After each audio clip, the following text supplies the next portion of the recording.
is what a day in the life looks like for me. I drove 100 miles north this morning to meet up with some subscribers at a place called Two Smoke Cigar Shop. They had emailed me and asked me if I wanted to come up to shoot the breeze, to meet some people.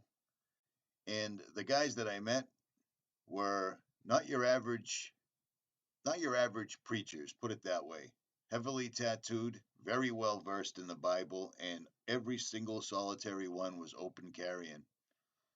We talked about chemtrails, we talked about NASA, we talked about the Torah, and we talked about Israel. So sit back, settle in. This is going to take a while, but you'll definitely learn something because I sure did. Or don't. It's your call. Thumbs down now and have at it. All right, what's up, YouTube? It's Richie from Boston. Again, I am here with Scott. I am here with Brian. We are still at Twin Smoke Shop in Hooksett, New Hampshire. We have talked about the Dead Sea Scrolls. We've talked about the Rothschilds. We've talked about the New World Order. We've talked about Hebrews and chemtrails. Brian was just telling me how hard it was to convince Scott of the chemtrails, and then apparently you saw the light. And I guess it was Dane Wigington's video. Right, correct. Yeah, it was a while back. Yeah, Brian and I used to argue.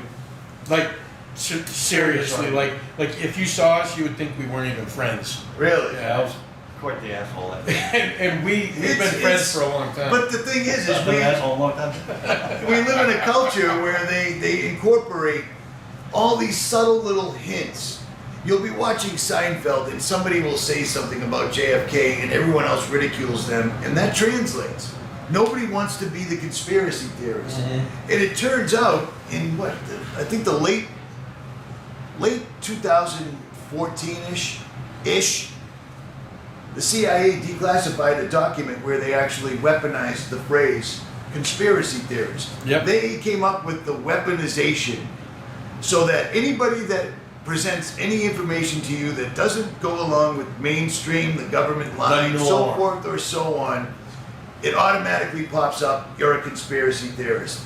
Believe it or not, there is no way in the world ever at all that a dude on dialysis in a cave on the other side of the world, flat disc, plane, whatever you want to call it, with a cell phone could coordinate a bunch of airplanes hitting a bunch of buildings, causing them all to fall down faster than free fall, as though there were no buildings there at all, ever, and actually making a couple other buildings fall down too. But I digress. It's magic. It's magic.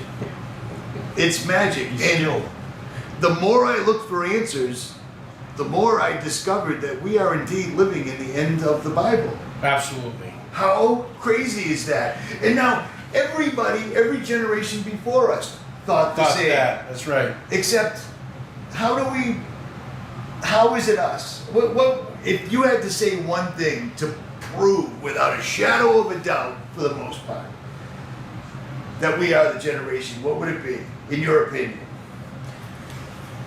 That's a very good question.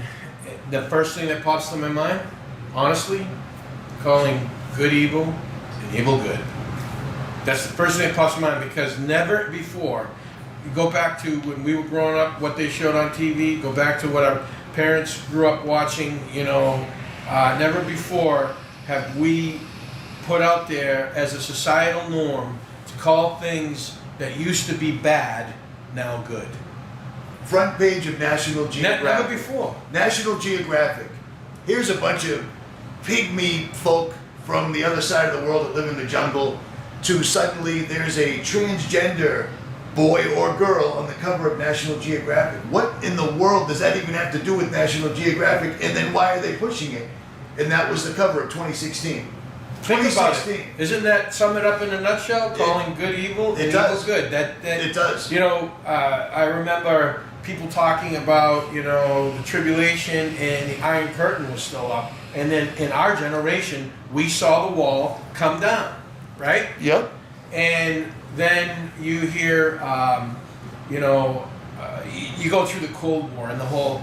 You remember when we were kids that movie that came out the day after? Yeah. Like scared everybody to death because we're going to go to nuclear war with Russia, You didn't have transgender bathrooms and homosexual rights and gay marriage and and pedophilia, and people wanting to marry robots, and people wanting to marry their dogs, and you never saw any of that. Now that might sound like it's overboard or pushing it, but here's the deal. All the top scientific, technological, futurism magazines are showcasing men, true men of science, that are talking about, one day I'm going to marry and have a child with this robot that I've built. And not only is that insane, but the magazine is pushing it forward and it's no big deal. They tell us all the time that the world is overpopulated by a lot. There isn't enough food, there isn't enough water, there isn't enough air, everything is horribly wrong, but they don't stop making more and more exact, perfect replicas of the human body. In my estimation, that is so that when they do tear the veil that God put between spirituality and physicality, the spirituality will be able to inhabit these robots. Exactly what they are. How crazy is it that we're saying this and we're probably right? It's happening in our time. We're seeing it. We're seeing, all right, for instance, look at the Middle East. Look at Damascus. It was prophesied that in the last days Damascus would be destroyed. Have you seen the pictures? Yes. Has anybody seen the pictures of what Damascus looks like? It looks like a wasteland.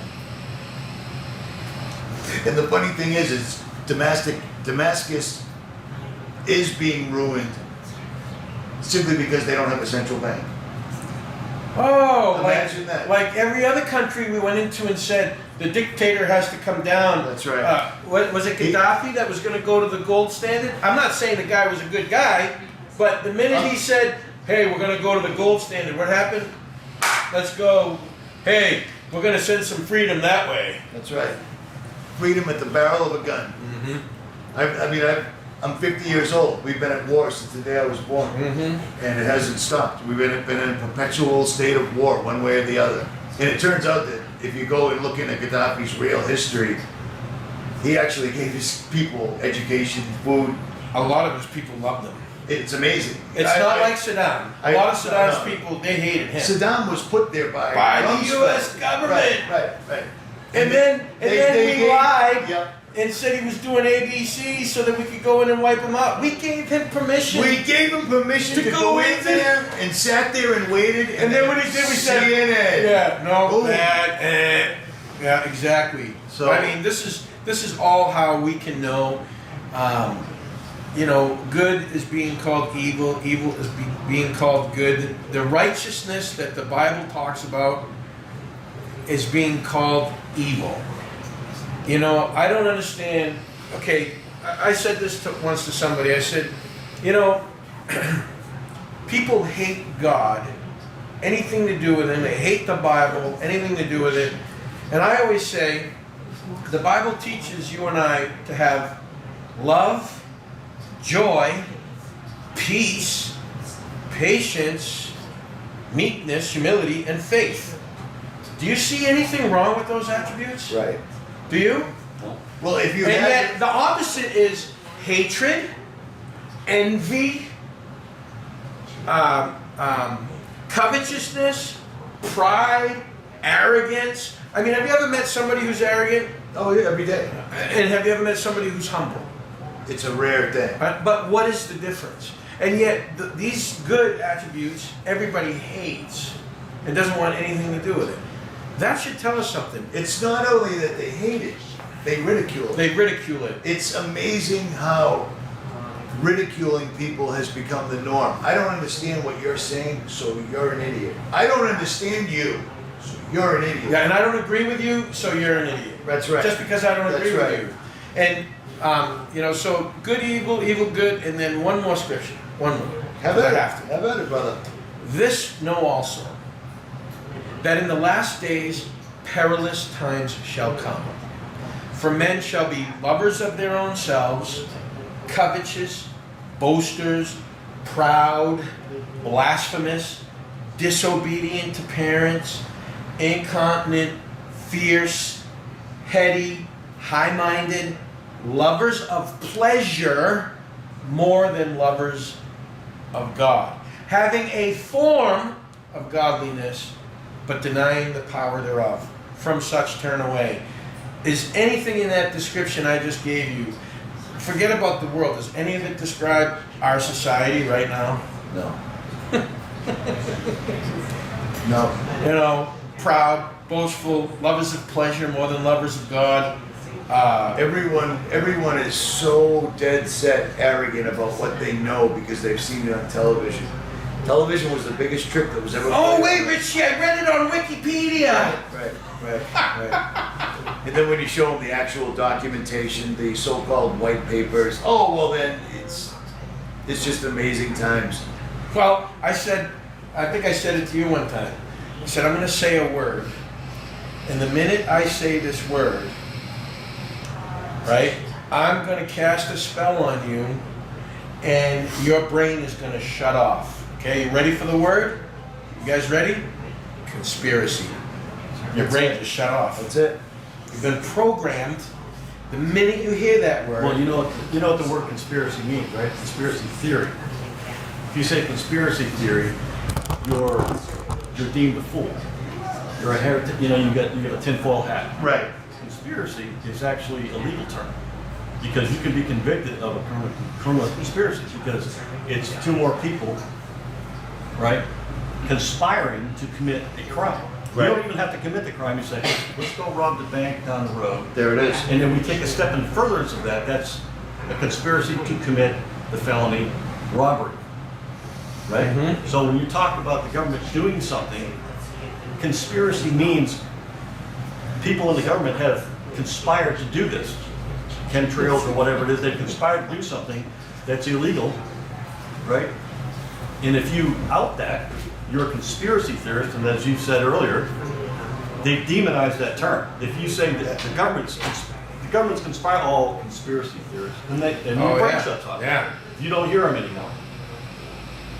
And the worst part It's like a lot of about our language Yeah. today, it's all twisted. They give new meanings. Good is it? evil, Evil. good. And that's why it's so complicated to put your finger on it to get anybody of an alternate mindset to understand what you're saying, because you could go on for days and days talking about how society has been transformed. Yep. And because it's so long and convoluted and complicated that no one wants to sit there and listen long enough.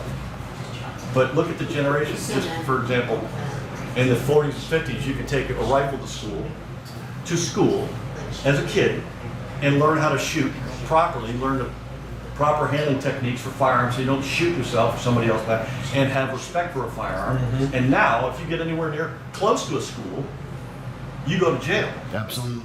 And if somebody in our society today sees somebody with an open carry, they think there's something wrong with you, when it used to be normal. Or you're one of them. You're a sovereign citizen, or you're a. People had respect for firearms. Now, how many people do you know? How many people have you met where just the mere sight of an inanimate object, such as a firearm, throws them into a panic? Triggered. They're Trigger triggered. warning. They're triggered. So all of this that we're talking about is slow process of indoctrination.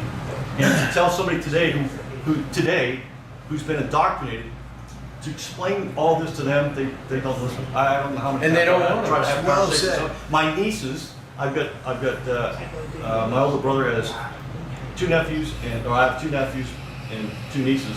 The nephews are conservative-minded people, and the girls are liberals, and you can't talk to them. And they're well-educated, very bright individuals, but you can't talk to them. That's it. They right won't hear there. you. The education system was completely.